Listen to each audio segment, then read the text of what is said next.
and a very warm welcome to Watkins Academy, my course on Rewind Your Body Clock. Now, my name is Jayney Goddard, and I am considered to be one of the world's leading experts in the field of natural anti-aging. Now, what does that mean to you? Well, it means that what we're going to be talking about today is everything that you need to know about what you can do to get happier, healthier, and biologically younger. Now, let me tell you a little bit about my background first, because I think it's relevant and I think it's helpful for you to know a little bit about where I've come from and my journey through all of this. So, as I say, I'm considered to be an expert in the field. I have a postgraduate master's degree in natural health care, which I got at the University of Central Lancashire in the UK. And I'm also president of the Complementary Medical Association, which is the world's largest professional membership body for very highly qualified complementary and natural healthcare practitioners, students, and natural health schools. I'm also co-chair and founder of the British Society for Lifestyle Medicine. And I have worked over the last 30 years, the last 3 decades, extensively with tens of thousands of my own patients. And I've learned so much from those patients working with them. And so I know that everything that I'm explaining to you today not only works in practice, but also I just want you to know that because I come from this very strong scientific background and my passion is for science, that everything I'm sharing with you during this course is not just helpful, but it's actually proven to work. And I think it's really important that we come from that position. I would never expect you to take anything I say or anybody on the internet's word for it. I think it's really important that everything that we talk about is properly evidence-based, so that you know that when I make some recommendations or I make some suggestions or explain things to you, then you know that you can go away, you can do it, it's going to be safe, and above all, it's going to be effective. So in this training course, what we're going to be talking about is the myriad of approaches that you can actually take to become biologically younger. So what we're going to be learning in this course is how to rewind our body clocks so that we can become biologically younger. Now, what I mean by that is that, of course, we're not going to be turning back the clock, your chronological age. Your chronological age is simply the number of times that you've been round the sun or the number of birthdays you've had. Of course, we can't rewind that. You know, that's a fact of science, and you are the age that you are. But biologically, you can get younger. Now, why would we actually want to do that? Well, the fact of the matter is that by living in the Western society, industrialized nations, a lot of the time we are living in ways that are not totally supportive of health and well-being. And one of the reasons for that is because we're eating diets that are very removed, far removed from the way that our ancestors would have eaten many, many years ago, even hundreds and even thousands of years ago. We're eating a lot of processed foods nowadays. We're exposing ourselves to immensely high levels of stress. A lot of the time we're not taking sufficient exercise or the right type of exercise. There are so many factors at play that are actually causing us to become actually older than our chronological age. And what's happening as a result is that although people are living longer, so the actual human lifespan in industrial nations is increasing, so we're actually getting older before we die, what's actually happening is that our health span is decreasing. Now, the reason for that is that we are not living these particularly healthy lives, and therefore what that means is that the age that we're at before we start to develop chronic, debilitating diseases actually is younger. So our lifespan is increasing, but our health span is decreasing. So some of the things that we're going to cover in this exciting course include nutrition, exercise, the mindset that you need in order to be able to rewind your body clock. We're also going to look at food preparation. I'm going to share some really lovely scrummy recipes with you. We're going to look at things like sleep. We're going to look at ways you can boost your cognitive function to actually get smarter and to address things like cognitive decline and prevent that from happening. We're also going to look at chronic disease, how we can prevent all of that from happening and what we can do to halt and even reverse those problems. And we'll look at beauty approaches so that we can actually look as good on the outside as we do on the inside. So we'll be looking at skincare, we'll be looking at hair care and various other exciting things. So do stay tuned. It's going to be a really exciting course. I hope you enjoy it and can't wait to get cracking with you. So what I'd like to do is to share a little bit about my background and how I came to be involved in this fascinating field of, let's call it natural anti-aging. It truly is the flavour of the moment. Everybody seems to be talking about it. So why is that? Well, the truth of the matter is, of course, that, we all want to live happier and healthier. But I started off my life as a ballet dancer, and it was a very exciting young life, and I was doing that throughout my teenage years. But then what happened was that I, if you like, accidentally became a circus artist. So to cut a very long story short, I promise you this is going somewhere and it is relevant, so do bear with me.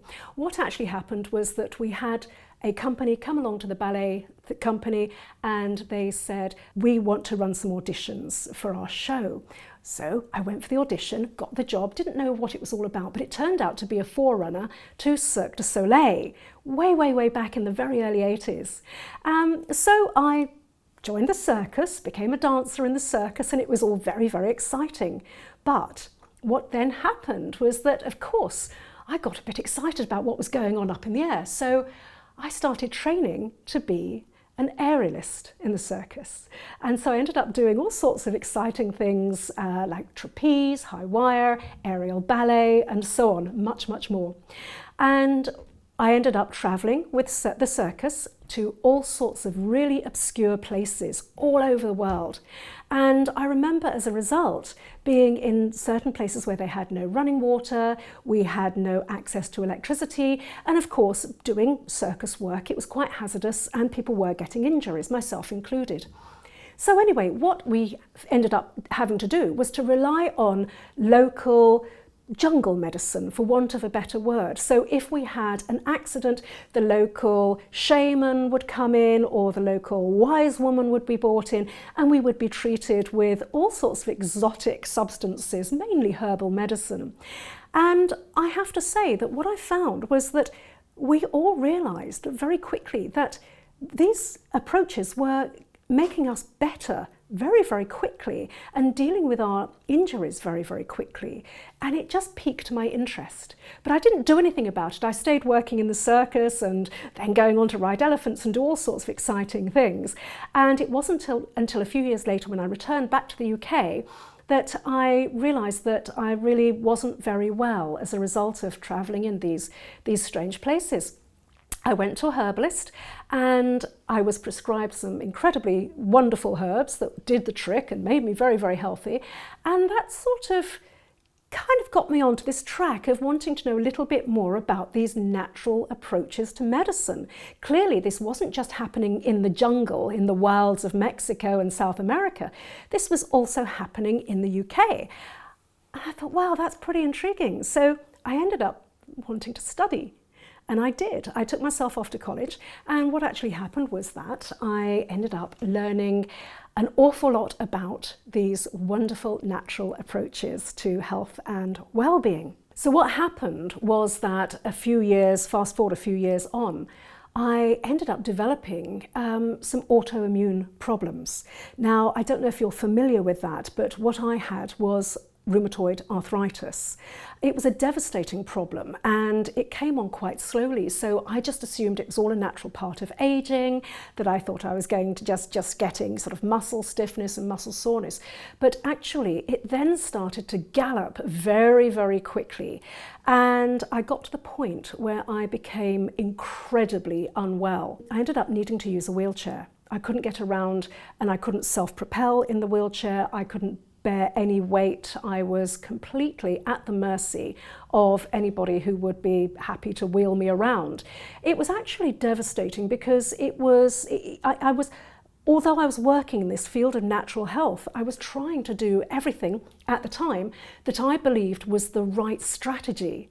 Of course, in the years that have gone by, I've actually learned an awful lot more, and I am happy to say now that I'm in remission fully and completely and on no medication whatsoever. But what actually happened was that it took me a long time of experimenting and trying to figure out what to do to combat this problem.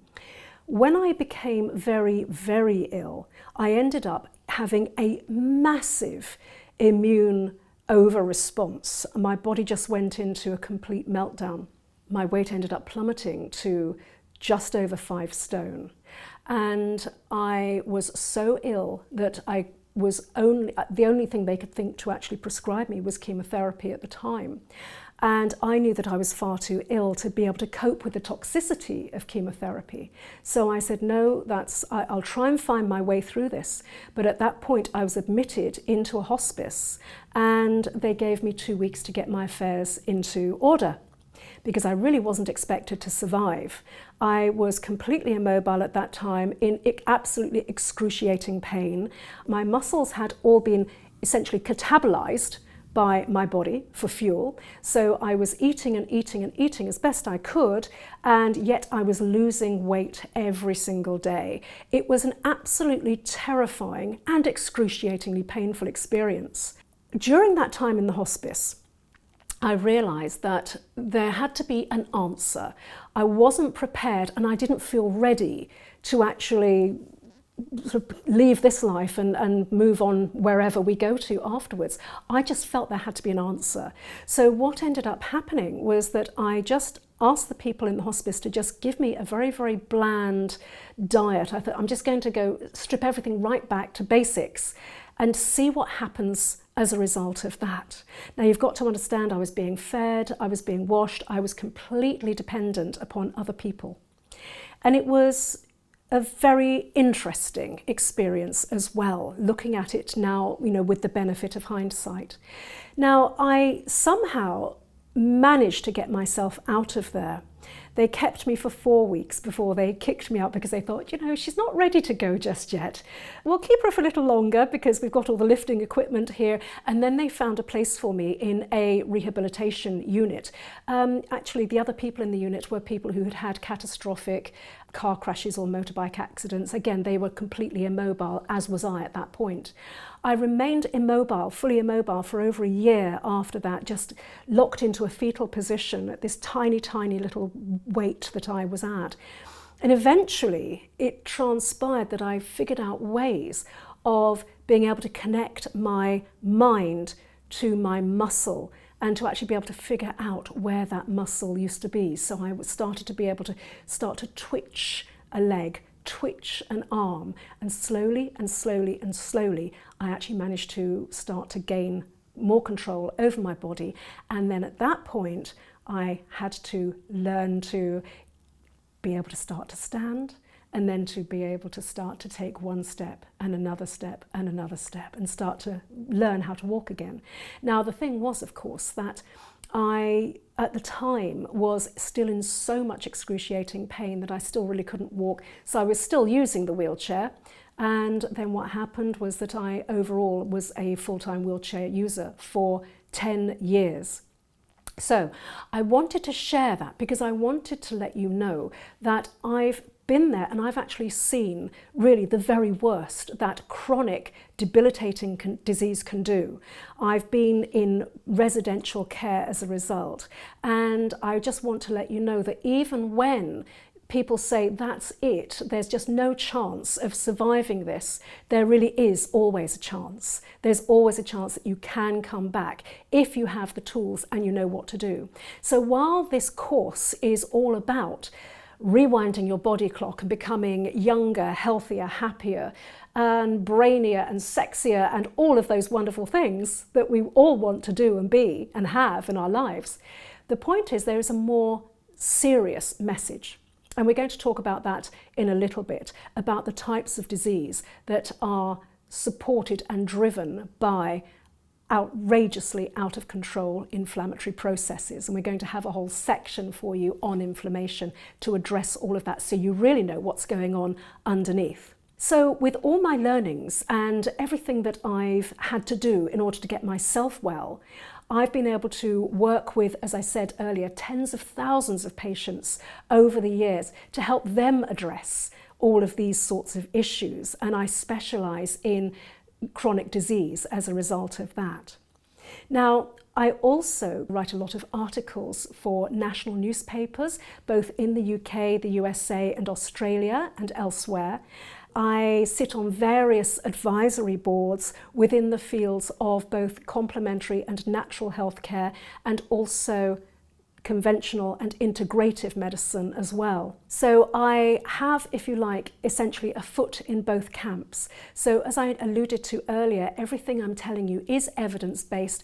It's based on my experience. It's based on my studies over the years, and of course based on helping tens of thousands of patients, but also working with tens of thousands of practitioners who are all members of the Complementary Medical Association, of which I'm president, and seeing how they work with their patients and supporting them in their clinical efforts too. So between us all, we have this massive knowledge base, and as a result, I've been involved in huge numbers of television programs. I'm always the person that's called upon in the media when there's a new health story that comes out, and the television program or the radio program or whomever it is, newspaper, what have you, needs a really balanced opinion on what really works and what really is going on with those health situations.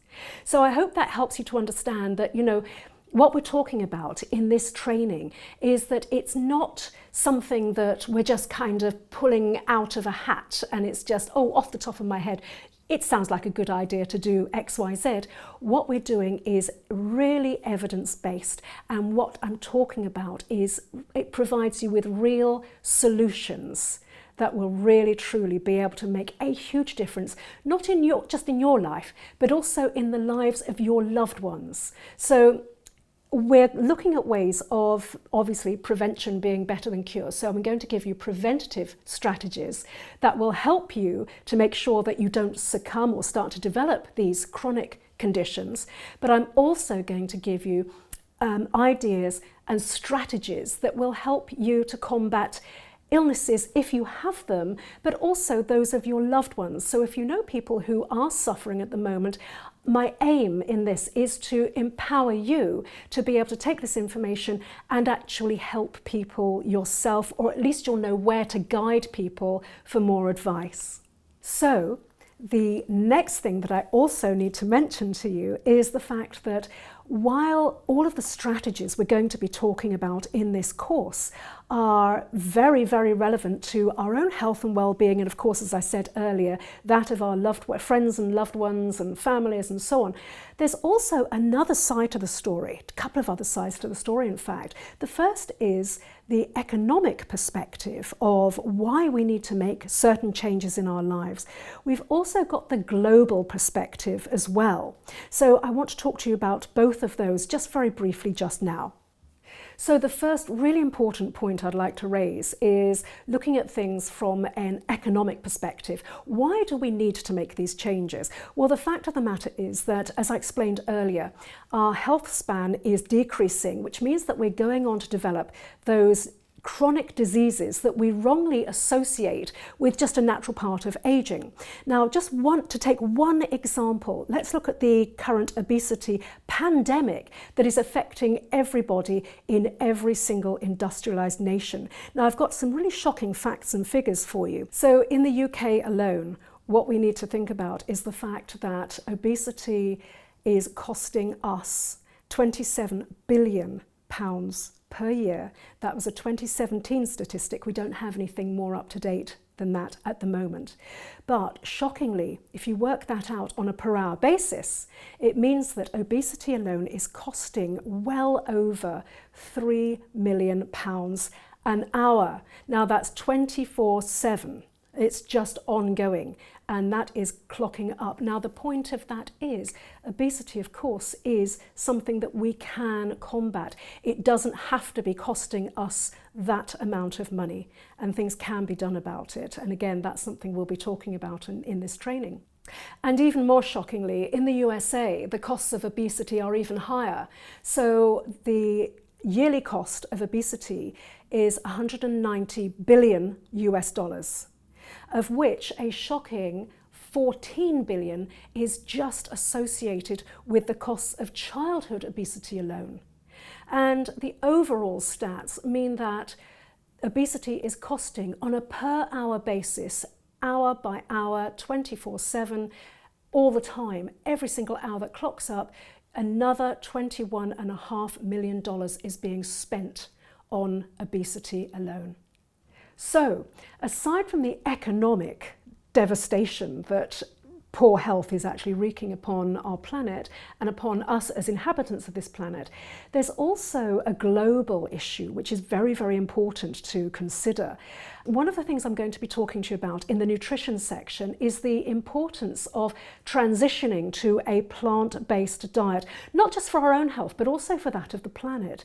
Did you know, for example, it actually takes 2,400 gallons of water to raise and create and produce just 1 pound of meat. And also, by contrast, when we're looking at more plant-based options, it only takes 25 gallons of water to produce and farm a pound of wheat. So it gives you an idea that these statistics and the differences in the different types of farming are so important for us to get our heads around from a global sustainability and ecological perspective. And here's another really amazing fact for you. Did you know that if you just didn't eat 1 pound of meat, you would actually be saving the equivalent of 6 months of showers? That much water would be saved by just not eating 1 pound of meat. That's crazy, isn't it? So you see how important this is from a sustainability perspective.